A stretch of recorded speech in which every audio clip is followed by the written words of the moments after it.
Ambuye tsegulani milomo yanga, ndipo ndidzatamanda dzina lanu. Ulemu ukhale kwa Atate ndi kwa Mwana ndi kwa Mzimu Woyera, monga panali poyamba, tsopano ndi masiku onse, ndi pa nthawi zosatha. Amen. Ndiyimba mphamvu yayikulu ya Mulungu, imene idalenga mapiri, imene idalenga nyanja zotambalala, ndikulenganso mlengalenga wopanda malire, ndikuyimbanso luntha limene lidalamula dzuwa kuti lizilamulira tsiku, mwezi umawala kotheratu ndi chilamulo chake, ndipo nyenyezi zonse zimamvera. Ndikuyimba ubwino wa Mulungu umene udadzaza dziko lapansi ndi chakudya.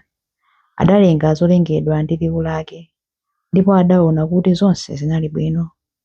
Ambuye, mmene zozizwitsa zanu zidayalidwira, kulikonse ndingatembenuzire maso anga, ndikayang'ana nthaka yomwe ndikupondapo, kapena ndikayang'ana mmwamba mlengalenga.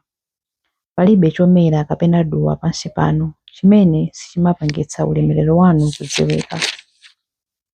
Ndipo mabingu amagwera mmwamba, mphepo imawomba ndi chilamulo kuchokera ku mpando wanu wachifumu, pamene zonse zimene zimabwereka moyo kwa inu. Pamene zonse zimene zimabwereka moyo kwa inu, nthawi zonse zimakhala mchisamaliro chanu.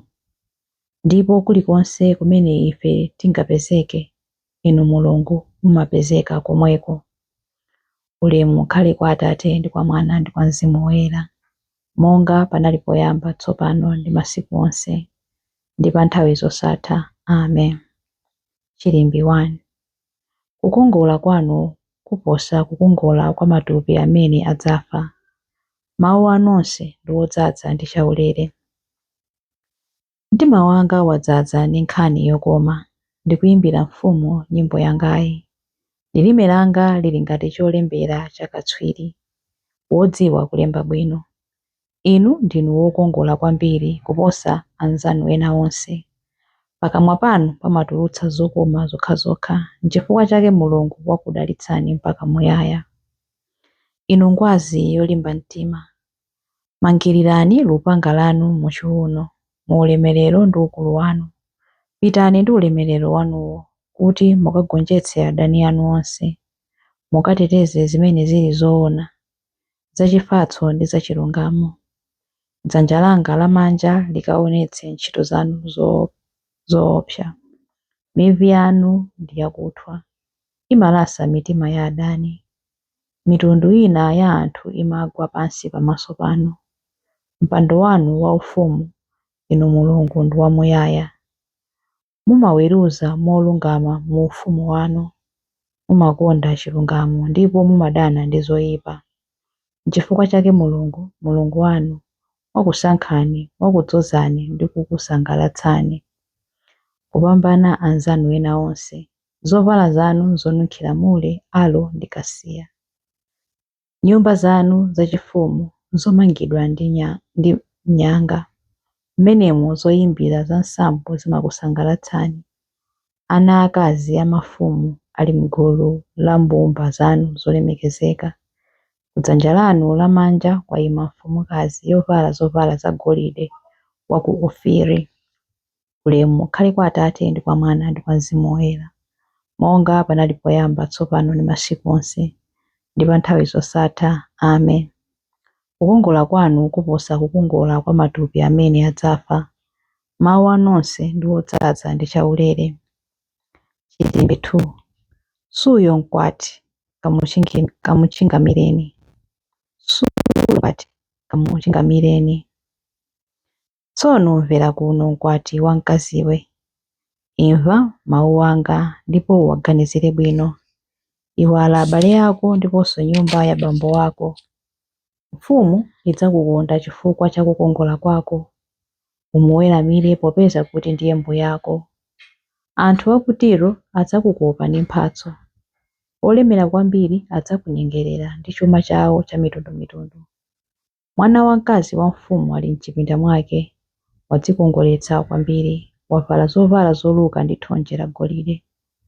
akupita naye kwa mfumu atavala zovala za maluwa pamodzi ndi anamwali anzake omuperekeza. Akuwaperekeza ndi chimwemwe ndi chisangalalo pokalowa m'nyumba ya mfumu.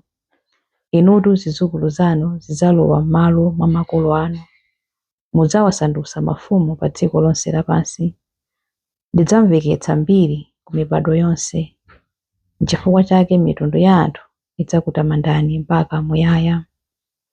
Ulemu ukhale kwa Atate ndi kwa Mwana ndi kwa Mzimu Woyera, monga panali poyamba tsopano ndi masiku onse ndi pa nthawi zosatha. Amen. Suyo mkwati kamuchingamireni. Chilimbi 3. Mulungu adafuna kubweretsa zonse pamodzi mwa Yesu Khristu nthawi yake itakwana. Tiyamike Mulungu Atate Ambuye athu Yesu Khristu. Mwa Khristu Iye adatipatsa madalitso onse auzimu kumwamba. Mulungu asanalenge dziko lapansi adatisankhiratu mwa Khristu kuti tikhale woyera mtima ndi opanda cholakwa pamaso pake. Chifukwa chotikonda adakonzeratu kuti mwa Yesu Khristu atilandire ngati ana ake. Adachita zimenezi chifukwa adafuna kutero mwakukoma mtima kwake. Adafuna kuti tizitamanda ulemu wake, chifukwa adatikomera mtima kopambana pakutipatsa mwana wake wokondedwa ngati mphatso yaulere.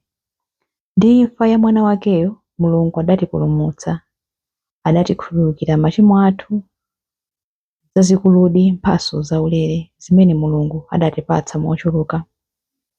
Mwaluntha ndi nzeru adatiwululira cholinga chake chimene kale chinali chobisika, zimene adati achite mwakukoma mtima kwake ndi zomwe Iye mwini adakonzeratu kale.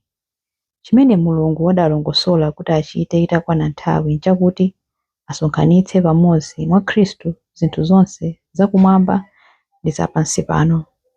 Ulemu ukhale kwa Atate ndi kwa Mwana ndi kwa Mzimu Woyera, monga panali poyamba tsopano ndi masiku onse ndi pa nthawi zosatha. Amen. Mulungu adafuna kubweretsa zonse pamodzi mwa Yesu Khristu nthawi yake itakwana.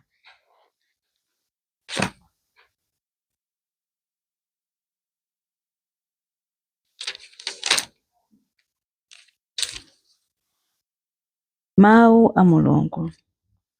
Mawu akuchokera pa 2 Petro 1:3 mpaka 4. Mulungu mwa mphamvu zake adatipasa zonse zotithandiza kukhala ndi moyo ndiponso opembedza, pakutidziwitsa za Iyeyo amene adatiyitana ku ulemerero ndi ubwino wake woposa. Mwa ulemerero ndi ubwino wakewo adatipasa madalitso akulu ndi amtengo wapatali amene Iye adatilonjeza. Adatero kuti mulandireko moyo wake wa Mulungu, mutapulumuka ku chivunde chimene chili pa dziko lapansi chifukwa cha zilakolako zoyipa. Mawu a Ambuye. Tithokoze Mulungu. Chiyankho. Anthu onse adzadalitsidwa mwa Iye, abambo ndi amayi a mitundu yonse. Anthu onse adzadalitsidwa mwa Iye, abambo ndi amayi a mitundu yonse. Mafuko onse adzavomereza ulemerero wake, abambo ndi amayi a mitundu yonse. Ulemu ukhale kwa Atate ndi kwa Mwana ndi kwa Mzimu Woyera. Anthu onse adzadalitsidwa mwa Iye, abambo ndi amayi a mitundu yonse. Chilimbi cha nyimbo ya Amayi Mariya. Pamene adaona nyenyezi, akatswiri a nyenyezi aja adali ndi chimwemwe chachikulu. Atalowa m'nyumba, adapereka mphatso zawo kwa Ambuye: golide, lubani ndi mure. Mtima wanga ukutamanda Ambuye, ndipo mzimu wanga ukukondwera mwa Mulungu mpulumutsi wanga, popeza kuti wayang'ana kutsika kwa mtumiki wake. Ndithu kuyambira tsopano anthu a mibado yonse adzanditcha wodala. Iye amene ali wamphamvu wandichitira zazikulu, ndipo dzina lake ndoyera. Amawachitira chifundo anthu a mibado ndi mibado amene amamulemekeza. Wachita zamphamvu ndi dzanja lake, wabalalisa anthu a mtima wonyada. Mafumu amphamvu wawatsitsa pa mipando yawo yachifumu, anthu wamba nkuwakweza. Anthu anjala wawakhutitsa ndi zabwino, anthu olemera nkuwabweza osawapatsa kanthu. Wadzathandiza anthu ake Aisraeli, pokumbukira chifundo chake. Izi ndi zomwe adalonjeza kuti adzawachitira makolo athu akale aja, Abrahamu ndi zidzukulu zake mpaka muyaya. Ulemu ukhale kwa Atate ndi kwa Mwana ndi kwa Mzimu Woyera, monga panali poyamba, tsopano ndi masiku onse, ndi pa nthawi zosatha. Amen. Pamene adaona nyenyezi akatswiri a nyenyezi aja, adali ndi chimwemwe chachikulu. Atalowa m'nyumba, adapereka mphatso zawo kwa Ambuye: golide, lubani ndi mure. Mapemphero. Wodala akhale Yesu Khristu Ambuye, amene wabwera kudzapereka kuwala kwa anthu amene ali mdima ndi mthunzi ya imfa. Ndi chikhulupiriro chozama ife tikupempha: Khristu, dzuwa lomwe likutuluka, tipatseni kuwala kwanu. Ambuye Yesu, kubwera kwanu mudabadwitsa thupi lanu, mpingo. Lolani kuti maziko ake akhale chikondi ndi mphatso yake yoti udzikula. Khristu, dzuwa lomwe likutuluka, tipatseni kuwala kwanu. M'manja mwanu mwagwira dziko lakumwamba ndi dziko lapansi. Lolani kuti anthu onse, pamodzi ndi atsogoleri awo, adziwe ndi kuvomereza mphamvu zanu zachifumu. Khristu, dzuwa lomwe likutuluka, tipatseni kuwala kwanu. Kudzera m'kubadwa kwanu ngati munthu, inu mudakhala wansembe wamkulu kwa nthawi zosatha. Lolani ansembe onse kuti akhale atumiki anu okhulupirika pa ntchito yanu yachipulumutso. Khristu, dzuwa lomwe likutuluka, tipatseni kuwala kwanu.